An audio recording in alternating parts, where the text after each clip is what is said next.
Hello, I'm Captain Jack and welcome to the Hangar Bay. On this channel, we take a deep dive into the best starships, technology, and more from your favourite sci-fi universes. Today, we're talking about the Rebels' first true warship. This was the MC75 Star Cruiser line represented by the Profundity, which made it stand at the major Battle of Scarif. Like all Mon Calamari ship designs, this cruiser had a unique story to it, as well as some hard-hitting armour that made it a beast to go toe-to-toe with larger Imperial Navy Starships. So what made this design fit for Rebel use? In today's Hangar Bay video, we dive into all the technical details, lore, and behind-the-scenes information. Remember to hit that subscribe button for the latest videos, and let us know what you think of the ship in the comments below.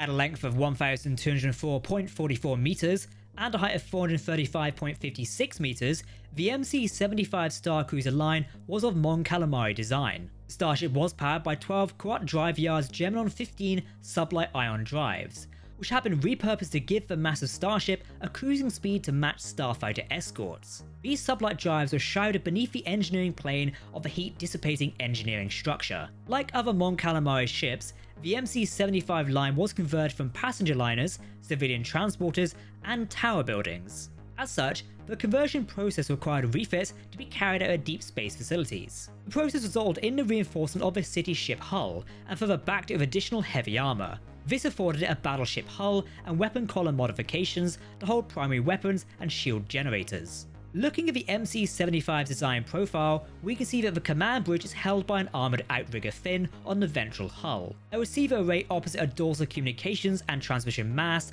and a sensor cluster are also located here. The MC75 also sported blade-like fins, which, coupled with a vessel's tapered profile, made it a design choice intending to trigger primal fear of predatory fish among the aquatic Mon Calamari. Located next to the rear of the ventral outrigger fin was an ordnance pod. Shield system wise, the MC75 had superior shielding mounted on the fore and aft of the superstructure. As such, the armoured forward hull rendered the ship's concealed deflector shield generators redundant, though an additional deflector shield emitter array was then installed on the aft section of the cruiser. The MC75 Star Cruiser featured a heavy armament of 20 point defense laser cannons, 12 broadside turbo laser cannons, 4 heavy ion cannons, 12 proton torpedo launchers, and 6 tractor beam projectors. These projectors were concealed in the port forward of the weapon collar, allowing the MC75 to engage the larger warships of the Imperial Navy. The typical crew complement of the ship was around 3,225 personnel. Needing a hangar bay for starfighter squadrons and smaller ships,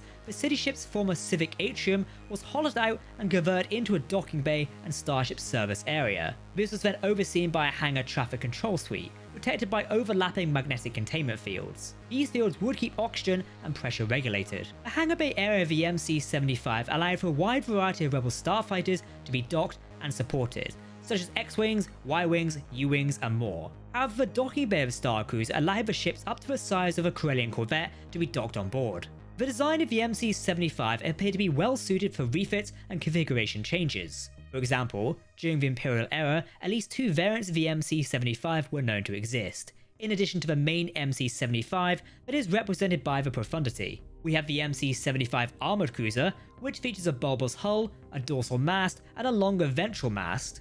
Then we have the MC75 Ordnance Cruiser, which had been modified to carry more ordnance in its service to a Rebel alliance. By the time of the First Order in 35 ABY, more variations of the MC75 were present and active. See our behind the scenes details for information on these. 18 years before the Battle of Yavin, the Galactic Empire commenced an occupation of the ocean planet of Mon Cala. In response, the native Mon Calamari began a mass exodus of their homeworld, taking many of their city ships with them. As such, the MC75 Star Cruiser was the first of many Mon Calamari city ships that were converted from civilian to military use. Initially, the MC75 Star Cruisers were designed as passenger liners, civilian transports, or civic governance towers. For example, the Profundity was a civic government tower on the Mon Cala city of Nastilium. The MC75 Star Cruisers were only some of the first wave of ships to escape Mon Cala. Other waves of starships would follow later. As the Mon Calamari fled their world, they pledged their cruisers to the Alliance's war effort. 2 years before the Battle of Yavin, the Talara's Rebel Star Docks had successfully completed the conversion into a war production facility. Its first move was to begin refitting the MC75 Star Cruiser Profundity alongside the MC88 Home 1 type heavy Star Cruiser, Home 1, as well as the Nautilion.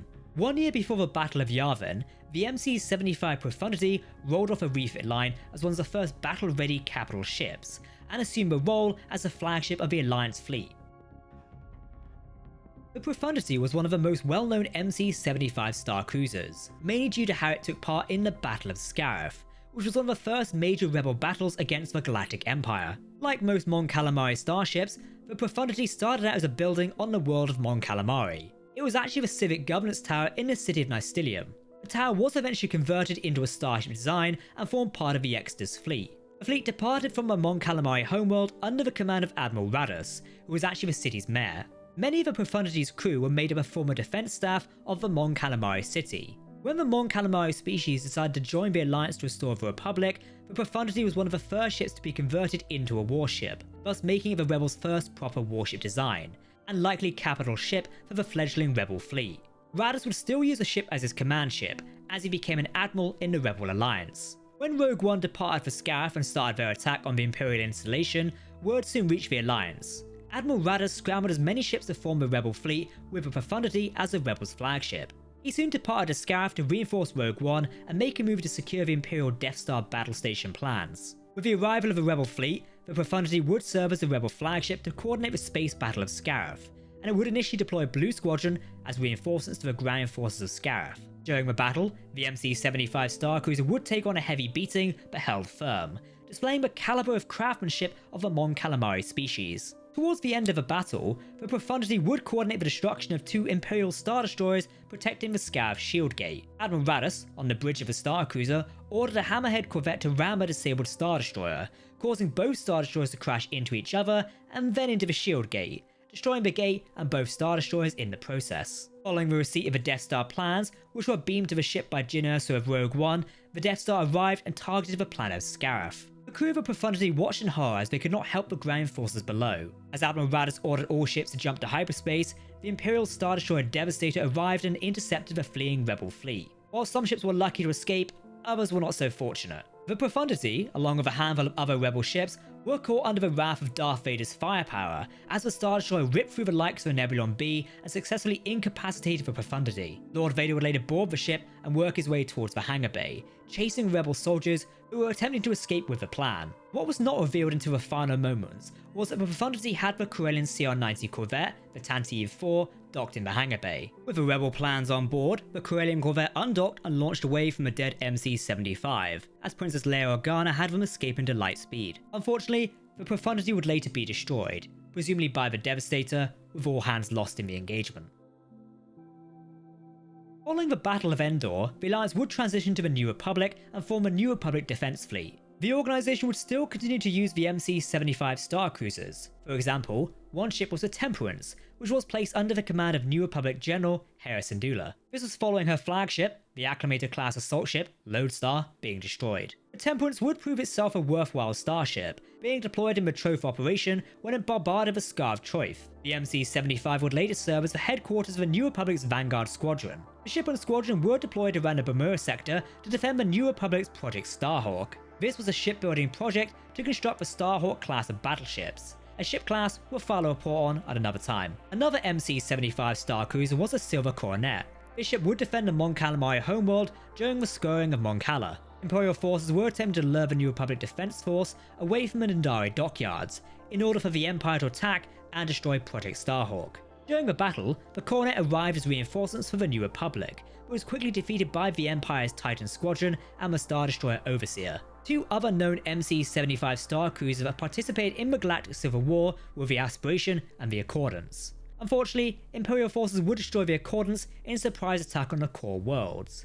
Thankfully, the Temperance crew rescued many of the ship's crew. By the year 35 ABY, many Mon Calamari MC-75 Star Cruisers were still in operation. Many would arrive at the Battle of Exegol, following a call from Lando Calrissian of the Resistance. Together, along with the Citizens' fleet, these ships battled the forces of the Sith Eternal under the command of Dark Lord of the Sith, Darth Sidious. At least one MC-75, and a few variations of the class, were present in the engagement and would ultimately win the day.